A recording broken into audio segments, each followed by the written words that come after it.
अयान आंखें बंद करके रजा के बारे में सोचने लग गया। 3 साल पहले कैसे उसकी मुलाकात रजा से अमेरिका में हुई थी। एक दिन रात के 1:30 बजे अयान के पास उसके बेस्ट फ्रेंड आमिर का कॉल आता है। अयान कॉल रिसीव करता है। दूसरी तरफ से एक लेडी की आवाज आती है, आपके फ्रेंड का एक्सीडेंट हो गया है, आप तुरंत जायज हॉस्पिटल में आ जाए। अयान जल्दी से कॉल कट करके हॉस्पिटल के लिए निकल जाता है। 40 मिनट के बाद अयान हॉस्पिटल पहुंचता है और रिसेप्शन पर जाकर आमिर के बारे में पूछता है। रिसेप्शनिस्ट उसे रूम नंबर 308 पर जाने को कहती है।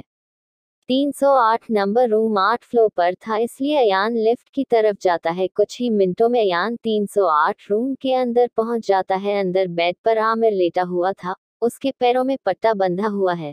उसके सर पर पट्टी और हाथों पर बहुत सारे चोट के निशान हैं। बेड के पास खड़ी एक नर्स ग्लूकोज की बोतल की ग्रिप ठीक कर रही है। अयान आमिर के पास जाता है। आमिर को बेहोश देखकर अयान नर्स से आमिर की हालत के बारे में पूछता है। नर्स जवाब देती है, कुछ घंटे पहले इनका एक्सीडेंट हुआ था, एक लेडी ने इन्हें हॉस्पिटल में एडमिट कराया। अयान नर्स से आमिर को लेकर और भी सवाल करने लगता है, कब तक ठीक होगा ये। नर्स अयान से कहती है, कुछ देर में डॉक्टर पेशेंट को चेक करने आएंगे, वही आपको सब कुछ बता सकते हैं। इतना बोलकर नर्स कमरे से बाहर चली जाती है। घंटे भर बाद नर्स के साथ एक यंग लड़की डॉक्टर की यूनिफॉर्म में अंदर आती है और बेड के पास जाकर आमिर को चेक करने लगती है। आमिर को चेक करने के बाद वह डॉक्टर नर्स को ग्लूकोज की बोतल चेंज करने के लिए कहती है। फिर वह अपने साथ लाए हुए मेडिकल डॉक्यूमेंट में आमिर की हेल्थ कंडीशन से रिलेटेड डिटेल फिल करने लगती है।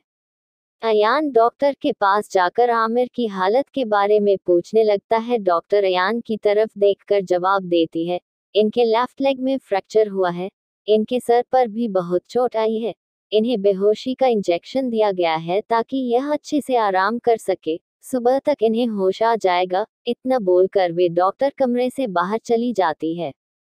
डॉक्टर और नर्स की जाने के बाद अयान अपने कुछ दोस्तों को कॉल करके आमिर के एक्सीडेंट बारे में बताता है। कुछ देर रूम की खिड़की से बाहर देखने के बाद अयान सोफे पर आकर सो जाता है। सुबह आमिर को होश आता है। आमिर की आवाज सुनकर अयान की भी नींद खुल जाती है। अयान जल्दी से सोफे से उठकर आमिर के पास जाता है और उसका हालचाल पूछने लगता है, ठीक हो ना तुम। आमिर को होश में देखकर नर्स उसके डॉक्टर को बुलाने चली जाती है। कुछ ही देर में नर्स एक डॉक्टर के साथ कमरे के अंदर आती है। डॉक्टर बेड के पास जाकर आमिर को चेक करने लगता है। डॉक्टर को देखकर अयान कंफ्यूज हो जाता है और मन में बोलता है, कल रात को तो एक फीमेल डॉक्टर आई थी ना। अयान डॉक्टर के पास जाकर पूछता है, क्या आप ही आमिर के डॉक्टर हैं? डॉक्टर हाँ में जवाब देता है। अयान फिर बोलता है, कल रात को तो एक फीमेल डॉक्टर आई थी। डॉक्टर अयान की बातें सुनकर नर्स की तरफ सवाली नजरों से देखता है। नर्स डॉक्टर को जवाब देती है, कल रात को तो रिया मैम आई थी। डॉक्टर थोड़ा मुस्कुराते हुए कहता है, और रिया? हाँ, कल रात को उसी की ड्यूटी थी। डॉक्टर अयान की तरफ देखते हुए कहता है, वो डॉक्टर नहीं है। अयान डॉक्टर को अजीब तरीके से देखने लगता है। फिर डॉक्टर अयान से कहता है, मेरा मतलब वह डॉक्टर बनी नहीं है, अब बनेगी, वह मेडिकल स्टूडेंट है। इतना बोलकर डॉक्टर दूसरे पेशेंट को चेक करने के लिए चले जाते हैं। डॉक्टर और नर्स के कमरे से बाहर जाने के बाद अयान आमिर के पास जाता है। फिर शक भरी निगाहों से पूछता है, एक्सीडेंट कैसे हुआ तेरा? पहले तो आमिर कोई जवाब नहीं देता और अनजान बनकर अपना मुंह घुमाकर दूसरी तरफ देखने लग जाता है। पर फिर से जब वह फिर से अयान तरफ की तरफ देखता है, जो उसे अभी भी शक भरी निगाहों से देख रहा है, तो आमिर गला साफ करते हुए बोलता है, वह मैंने कल रात को थोड़ी सी ज्यादा शराब पी ली थी, जिसके कारण मुझसे एक्सीडेंट हो गया। अयान गुस्से से बोलता है, ऐसा पहली बार नहीं हुआ है, तुम हमेशा ज्यादा शराब पी लेते हो और फिर तुम नशे में अपना एक्सीडेंट कर देते हो या फिर दूसरे का। कुछ देर रुकने के बाद अयान सोफे पर बैठकर पोज लेते हुए बोलता है, मुझे लगता है मिस्टर सिद्दीकी को भी इस एक्सीडेंट के बारे में पता होना चाहिए, आखिरकार वही तो इस बड़े से महंगे हॉस्पिटल के VIP वार्ड का बिल भरने वाले हैं। अयान की बात सुनकर आमिर घबराते हुए बोलता है, नहीं, बिल्कुल नहीं, अगर उन्हें पता चला तो वह मेरे सारे कार्ड ब्लॉक करवा देंगे और मुझे वापस इंडिया ले जाएंगे।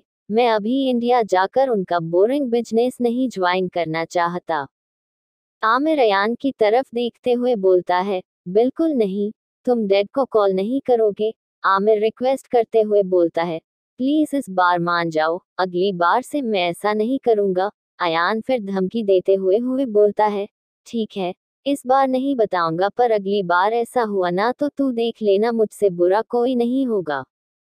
आधे घंटे बाद हॉस्पिटल में अयान और आमिर के दोस्त आ जाते हैं। अयान आमिर को हॉस्पिटल में अपने दोस्तों के साथ छोड़कर घर चला जाता है। अयान पूरी रात आमिर के साथ ही था, इसलिए फ्रेश होने के लिए वह घर चला जाता है।